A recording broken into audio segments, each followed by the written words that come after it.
Today I'm behind the wheel of a brand new 2021 Lexus ES 250 all-wheel drive. Emphasis on all-wheel drive because this is the very first Lexus ES that gets equipped with an all-wheel drive powertrain. And this still gets pretty good fuel economy, 28 miles per gallon combined. So in this review video, I'm going to show you everything there is to know about this brand new ES, and of course go for a drive to see how good this new powertrain is, so you can decide if this is the right car for you. All right, let's get started. Before I get started, I want to give a big thanks to McGrath Lexus of Westmont.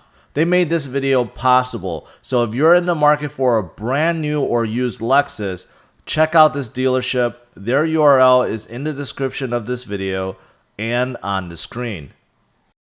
Starting with the outside, the current generation of the ES debuted back in 2019, and it has a striking and luxury look that hasn't changed for 2021. Up front, the large spindle grille is aggressive and features a unique design and is surrounded by plenty of chrome. F Sport models gets a blacked out grille instead. All Lexus ES trims receive bi-LED headlights with integrated LED daytime running lights. Premium triple beam LED headlights are optional. The side profile of the ES is very sleek with its low and sloping roof design. There is nice use of chrome around the windows and matched well by the optional 18-inch 10-spoke alloy wheels that you see here. This current generation of the ES is almost 3 inches longer than the last generation and is about 2 inches wider as well.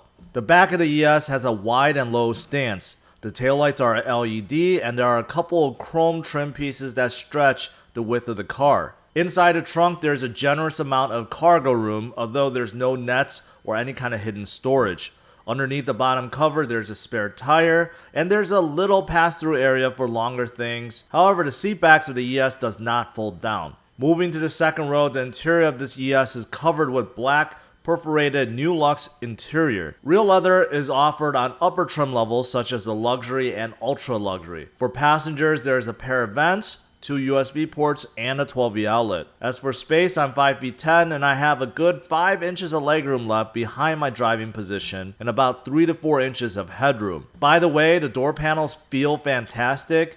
And look at these stunning looking door handles. The front of the cabin is very luxurious, filled with dark New Lux material, wood, and aluminum. This heated wood and leather steering wheel is fantastic, feels extremely nice, and looks great. This is optional, however. Buttons on the right control safety systems, adaptive cruise control, music modes, and scrolling.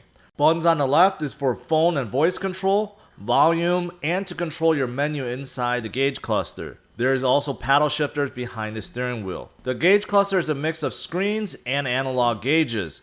The left screen shows you information such as your TPMS, range, trip computer, safety systems, etc. The screen in the middle is also digital, which displays the tachometer and your speed. When you use the stalk on top to change the driving modes, you can see the tachometer change colors. There's also another stalk on the other side for turning off traction control. The memory seats as well as the power folding mirrors that you get on this ES 250 are part of the premium package. Moving to the large optional 12.3-inch infotainment system with navigation, the screen is bright and the system is responsive. The menu selection below allows you to choose your destination, your phone, apps, and various other features. Apple CarPlay, Android Auto, Amazon Alexa, and Lexus Inform Wi-Fi are standard. The screen, however, is not touch and everything is controlled through this touchpad along with a few buttons. I voiced my frustration with this setup during the drive. Below the screen you have a row of buttons for climate control. The way the temperature scrolls up and down is a nice touch. Looks very unique. Also, the very sturdy aluminum volume knob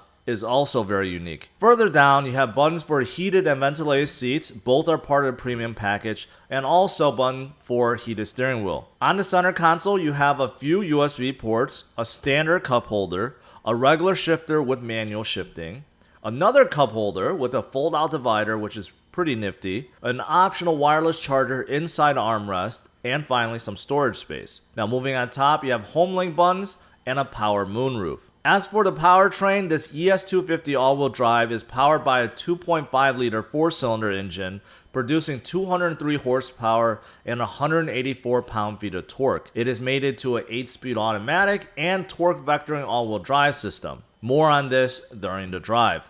This ES250 all-wheel drive comes with Lexus Safety System Plus 2.0, which includes pre-collision system with pedestrian detection, lane tracing assist, lane departure alert with steering assist, road sign assist, dynamic radar cruise control, and intelligent high beams. All right, I'm on the road. Let's see how good this brand new ES250 is on the road and how it drives. First thing I want to talk about is just the size of this ES. Many of you guys probably haven't shot for ES for a while, haven't sat in one, or maybe this is the first time you're looking at a ES. You'll be pleasantly surprised once you step up to a ES and actually sit within, because it looks like a very big sedan. It's no longer a small sedan, and that's because this generation, this platform, is now shared with the AWD, which means it's about 3 inches longer than a Camry and about 2 inches wider than a Camry. So previous ES has been sharing the platform with the Camry. This generation is sharing with the AWD. So it definitely gives you a lot more room on the inside. And when you're stepping up to a ES and you're looking at it, it looks big. It looks big. So when you put it side by side with the Lexus LS, man, it's hard to tell between the two because the styling and the sheer size, everything is very, very similar. And that's a pleasant surprise because once you sit inside, although you do get a very cozy cabin, it's very spacious. It's very spacious up front, plenty of shoulder room, hip room, and also in the back too, the second row, plenty of leg room. That's always important. So if you're planning on hauling the kids around, some tall adults, no problems with room in here. Visibility is quite good. Front visibility really good. Windshield, even though it's quite raked, still very good. See well past the hood. You know, side visibility is good too, although it could be better. And that's because the door panels are quite high. I believe Lexus did that on purpose to make you feel it's more of a cozy cabin. But overall, it isn't too bad. It could be better. The windows could be bigger, but I get it. The mirrors are a little bit small though. I wish the side mirrors were a little bit bigger. But blind spot is good. The way the C-pillar is shaped, pretty good. And also the rear window, pretty good too. Just like the front, very raked, but still plenty of room. The headrest don't really block the view that much. So overall visibility is quite good. Now driving position for sedan, you know what? It feels good. It feels good. I can't talk about, you know, this ES giving you a commanding view of the road because it's not an SUV. However, you know, in the cabin, I mentioned how Toyota is trying to give you a cozy feel, and I think they succeeded. I do actually feel pretty cozy in here. The door panels are a little bit higher. The center console area, the armrest, quite high. Overall, I think I do like this cozy feel, right? It matches with the luxury feel of this cabin quite well. So driving position, also good. Next, let's talk about how comfortable it is in here. Is this ES comfortable? In a word, yes, it's very comfortable. Starting out with these seats. These seats covered in nice leather, has a good premium feel. It's soft, and the cushion is quite nice. The only thing is I wish the bolstering on both the back and the bottom cushion was a little bit less aggressive. It's a little bit too narrow for my back and my butt basically. So although it's comfortable, it could be better. So I wish it was just a little bit less aggressive, but overall, still very comfortable seats. Now, the suspension is also very, very comfortable, very fine-tuned. You get a very soft ride, almost as if you were, you know, driving a cloud around. Not that soft, but it's pretty soft. Around town, all the bumps get soaked up, and you know, because it's a sedan, you don't have a lot of weight that's really high up, so around corners it also feels good. Very limited body roll. Of course, this ES isn't as sporty or sport tuned as some of its German counterparts, but I think people looking for ES, they're not looking for that, right? They're looking for a very comfortable, spacious sedan, and that's what you get. The suspension is tuned that way. It's a very, very soft suspension, and I like it. Now, what's surprising is this steering. This steering actually has a good weight to it. Now, previous ESs that I've driven in the past generations, the steering was so light. And I know some people love that. It's just it's just so light that you can, you know, turn your steering wheel with one finger basically. You can't do that with this ES. There's actually a good weight to it, so it does give you more of a sense that you're driving, you know, more of a sporty ES. You have more control over the ES. And for me, I like it. I think this is good, but it really depends on what type of driver you are. If you're looking for a super soft steering, you no longer get that with the ES. As for cabin noise, it is virtually silent in here. This ES is very, very, very, very, very well insulated. This is among the quietest cars I've ever tested. It is that quiet. Today is extremely windy day. Extremely. Many times outside, my hair was just blowing left and right. My tripod fell over. Today is a very windy day, but when you're sitting inside this ES, you couldn't tell. There's no sound at all, no wind noise. Cars passing by, very, very muted. It's very quiet, nothing from the road. The only thing that you hear is this engine whenever you're accelerating. It's very muted, but that's the only thing you really hear. It is very, very quiet in here, and that adds to the whole experience in a good way. As I'm coming to a stop, the brakes feel good, the pedal feels good, very linear feel. Not mushy, not stiff. This ES comes to a stop when you expect it to, so the brakes feel good.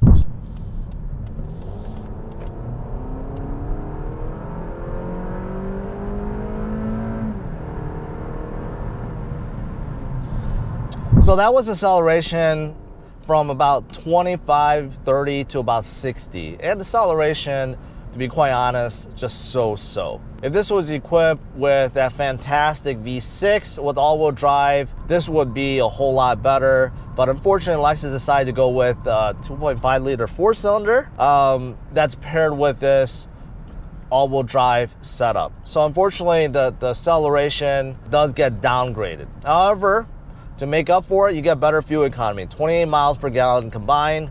That's not too shabby. And of course, you get torque vectoring all-wheel drive now. So if you're living in an area that gets a lot of snow in the winter, right, you definitely want all-wheel drive. And you get a torque vectoring, so it could divert power front to rear up to 50% and power left and right up to 100%. So that's the good thing. So if you're shopping for a sedan, you don't care so much about power, but you care more about usability during winter months and fuel economy, then this ES250 all-wheel drive is what you should be looking at. Now, reflecting on the cabin quality, I think Lexus did a phenomenal job. I mean, the way everything is laid out works really well, but it's more of the premium materials. Basically, everything in here is either some kind of soft material or leather. And Lexus did a really fine job at crafting everything and blending it in with this aluminum trim, right, and dark wood panels. And just everything about this cabin just screams elegance, luxury. So I think Lexus did a really good job designing this cabin. However, with that said, there are a few things that I wish Lexus changed. Number one, this beautiful 12.3-inch infotainment screen, right? It works well, it looks good, except it's not touch, and this Lexus touchpad, man, it's just, I can't get used to it. I get anxiety using it. I've tested so many cars now. There's so many implementations with infotainment screens and controls. And there's some manufacturers, even though, you know, there's no touchscreen, their rotary dial setup is way easier to use than this touchpad. So that I hope Lexus works on and improves upon in the future.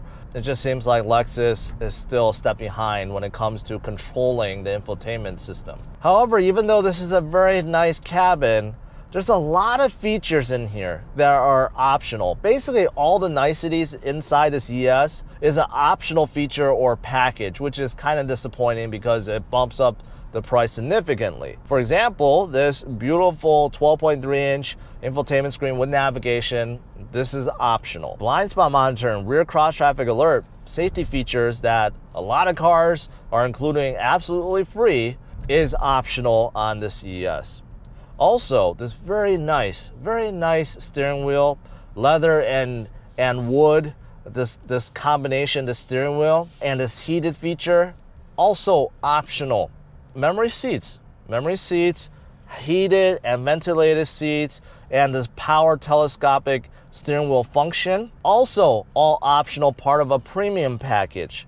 So there's a lot of things inside here that are really nice that I kind of expected to be standard features within this ES. Unfortunately, they're all optional, which bumps up the base price of this ES up significantly. So yeah, that's unfortunate. Last little thing, and I find this weird, is the rear seats don't fold down. Normally in a sedan, you have the second row seats, they fold down so you can store larger items or longer items. On this ES250, they don't fold down. It's fixed. There's only a little passageway for you to open up and stick something through, but I don't know why the rear seats don't fold down like others in this class. So next, let me talk about pricing and give you my final thoughts on this brand new ES250 all-wheel drive. There are 4 trim levels to the new 2021 Lexus ES250. The base, which is what I'm testing today, starts under $40,000. However, with the optional features I've talked about today, such as the premium package,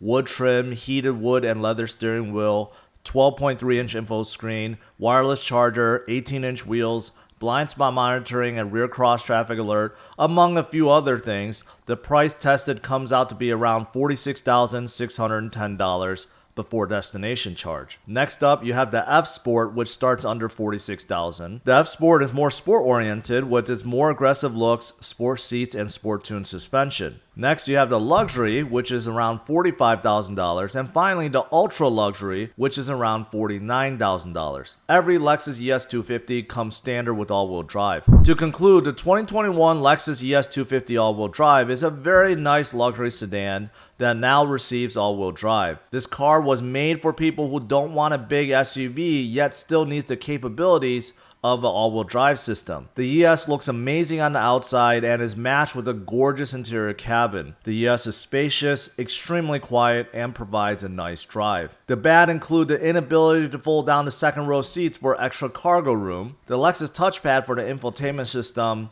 is frustrating, and the new 2.5-liter 4-cylinder engine is a lot less powerful than the standard 3.5-liter V6. Finally, most of the features in the ES are optional and are not standard. I'm giving the brand new 2021 Lexus ES250 all-wheel drive a score of 102. To see where it ranks among its peers and to hear more thoughts about this brand new ES, check out driversonlyrankings.com. Hit the like and subscribe to the channel and check out these other videos.